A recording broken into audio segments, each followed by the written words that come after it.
current time is 5:29 p.m. Central Standard Time. Now here is the hazardous weather outlook for portions of east central Wisconsin, south central Wisconsin, and southeast Wisconsin. For tonight, very strong winds with gusts up to 50 to 60 miles an hour are expected late this evening through Thursday morning. Gusts to 65 to 70 miles an hour.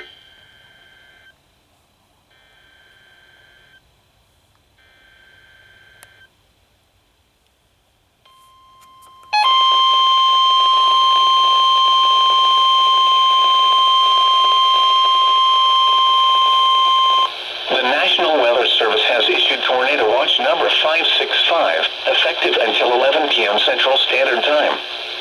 This watch includes the following counties in Wisconsin: Adams, Columbia, Dane, Green Lake, Greene, Iowa, Juneau, Lafayette, Marquette, Richland, Sauk, Vernon, and Waushara, and the following counties in Illinois: Henry and Stevenson. Remember, a tornado watch means the conditions are favorable for the development of severe weather, including tornadoes, large hail, and damaging winds, in and close to the watch area. While severe weather may not be imminent, persons should remain alert for rapidly changing weather conditions and listen for later statements and possible warnings. Stay tuned to NOAA Weather Radio, commercial radio, and television outlets